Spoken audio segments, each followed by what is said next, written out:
Hello everybody, this is Gina coming to you again from the garden at the ranch in South Texas. Today is Saturday, November 9th.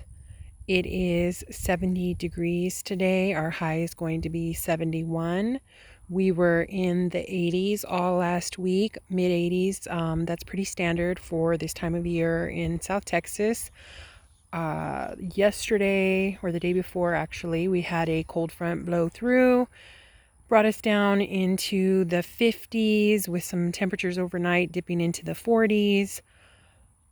Warmed back up today. Like I said, we are in the 70s. Tomorrow will be the same. And then we are going to be getting some even colder weather, which again is not standard for deep South Texas this time of the year. Some areas, hopefully not here, we'll be seeing freezing temperatures just briefly overnight, and I'm really hoping we don't see any of that. I heard on the news that hundreds of locations across the country were going to be having record low temperatures. I'm sure we will be having a record low temperature for this day. Let's just hope it's not a freezing temperature, because I still have things growing in the garden that cannot take a freeze. So let's take a look at what is going on. Down here, we have the corn coming along. Again, yes, this was like the second or third attempt at planting corn. Very late in the season, but it's doing better than any of the other corn, again, because I've been spraying it weekly with BT. My winter crops, cruciferous vegetables, are doing well. Over here we have curly leaf kale growing, getting larger. Here we have the two types of broccoli. I believe it was the Artwork stir fry broccoli and the Green Magic standard type broccoli. Over here we have some white cauliflower. Right here are some radishes, Scarlet Globe radishes that I planted from seed. Again, that was old seed from several years ago, but it held really well and it has been doing well. One of the only things of that old seed that is doing well. They are finally starting to bulb up on the stem to make the actual little radish on the bottom. Going slower than I imagined they would, but they're doing better. Finally. Over here we have the Swiss chard. Again, this was some that I had planted from old seed. That's the smaller stuff. The larger stuff is some plant starts that I had picked up at a Home Depot. The Home Depot ones are bright lights and the seeds are neon lights. Over here we have, I believe it's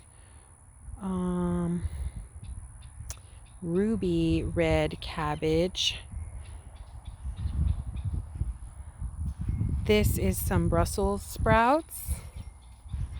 Back here it's some Savoy cabbage, and over here mixed in with the weeds is some Detroit dark red medium top beets that I planted from seed, and they're coming along.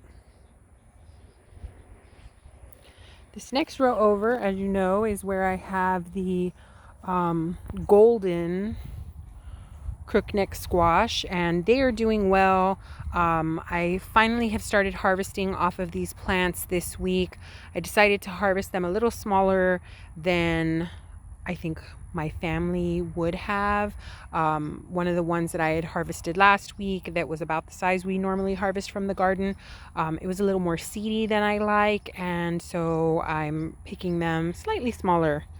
But there, as you can see, are many beautiful blooms, of course, but also some nice squash coming along there. Those will be ready by the time I get here next weekend. Sorry, I don't mean to have my shadow in there. That's just where the sun is. So this whole area right here up to this point is the golden crookneck squash. These are the dark green zucchini. Let me get at an angle where I can show you what we have going on and try to get out of my own shot here, my shadow out of my shot. So there we have some dark green zucchini finally coming along. These are the first that I've seen. I've looked around and there are some smaller guys coming in. Again, here I am getting in the shadow, but there are some smaller zucchini coming in various places. But I'm going to be picking that guy. Yes, again, smaller than I would normally do, but with those cold temperatures coming, if they end up killing off the plants, if we do get a freeze, I want to at least get something out of this. There's another one that I'm going to be harvesting today. And like I said, I've harvested many of the yellow squash, and here they are. As you can see, those bottom ones that are more golden in color, those are the ones that I picked from the plants I just showed you. And these two others that are yellower in tone came from these little plants over here. That was the early summer yellow crookneck squash. And that big giant beast right there, I mean, that just grew over this 1 week of really good temperatures, normal temperatures for our area this week. It was not that anywhere near that size last week, and I came and whoa, where did that come from? So I picked that guy, hopefully not too seedy. Okay. Moving along, we have the Clemson spineless okra. They enjoyed the warm temperatures this week. Our 80-degree weather that's pretty standard, mid to low 80s for November in South Texas. As you can see, they're putting on okra. There are some aphids on those, unfortunately, but I'm going to leave them be. Coming down here, you can see that the peas are doing their thing. They're coming up. They're finally grabbing on to my little cattle panel trellis that I have in here. I discovered this morning that something, though, is nipping off the tips, and I'm not sure if that's birds or bugs or perhaps mice or rats or something, but I was rather offended by that. I don't know what it is, so I don't know what to do about it. Here are the black-eyed peas or black-eyed cow peas. As you can see, there are definitely some beans coming on there, and what I like to do is just let those go to seed, and once I have them all, shuck them, let them dry on there, shuck them, and store them that way or cook them that way. They are still definitely in bloom. Hopefully all of those become beautiful beans. I have the plants going all through here. Again, you'll notice that hole. The gopher did take out some of these guys when he came through, unfortunately. But they are starting to rebound from the spray that I sprayed on them. That's with this green growth that doesn't look as ratty-tatty as that right there. And some of this down here that was not sprayed by me. So again, another reason why I'm not doing anything about the aphids right now. I did buy some neem oil, but I haven't had a chance to mix anything up. And I worry about my bees, so I'm not sure about neem. Here is the pumpkin, finally starting to trail. Again, never really had pumpkin do much of anything out here. Just kind of growing it for fun. It's the one old seed that actually sprouted, and I just want to see what it does before it dies off. Again, I'm really, really hoping we don't end up with a freeze. I mean, normally we don't get freezes around here until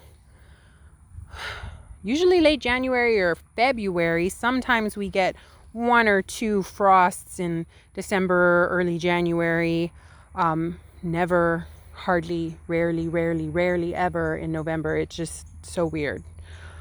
This is a spaghetti squash. It's growing beautifully. The temperatures this week made it just sing. Look at these beautiful leaves it's putting out all over the place. All of this growth, these pretty little flowers. And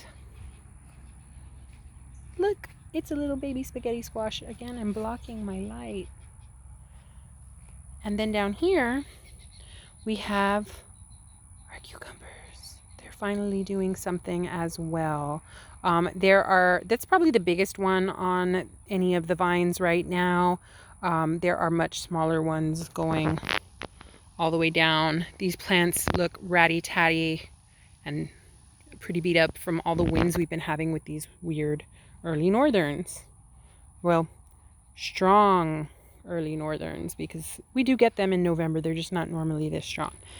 So down here, as you guys know, we have the tomatillos growing. I've trellised them up in these tomato cages, hoping that they don't get blown over. Everything is being blown over by these really strong winds that we're getting, 30-mile-per-hour for sustained winds for hours on end as these northerns are blowing through with gusts upwards of 40, 45, 50 miles per hour. It's ridiculous. So I caged these up. I'm hoping that they do something. I would love to see them do something. I've never been able to successfully grow tomatillos. I've only had 2 at a time before that I had bought from Plant Starts, and they grew into beautiful little tree-shaped little tomatillo bushes, but even though there were 2, they didn't do anything. So I don't know what I was doing wrong, but hopefully having plenty of them here. Again, I'm in my freaking shadow. Sorry about that. Let me get on this side.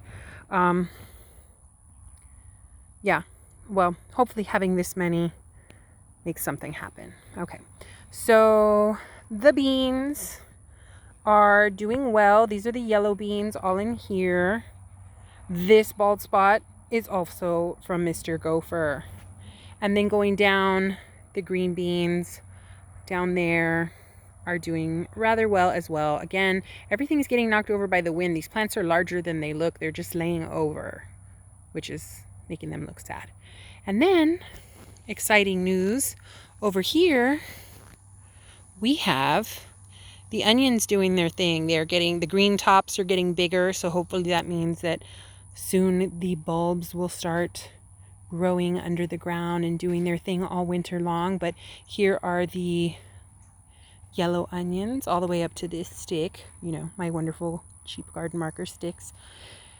And then sprouted this week are the red onions or purple onion, whatever you want to call it. They were just bulbs. They did not come with green tops. So all of this is new growth. Very excited to see that. Very, very excited to see that because they live. None of them had sprouted as of last week. And now I know that they are alive. And then over here, we have the garlic coming up. The elephant garlic have not sprouted yet, but these are the standard sized garlic. I do not know if this is hardneck or softneck. I suspect it's hardneck. It didn't say on the packaging, but just from when I was looking at it, I think it is hardneck, but we shall see when it does what it does. That's the garden for now. The only other thing to say is that the marigolds that I planted down here, where are you marigolds? There they are doing their thing as well, all the way around. Again, this side is a little less further along than the other side, but everything seems to be doing well. And let me zoom out. Hope I'm not getting too much glare from the sun. So say a little prayer for my little garden.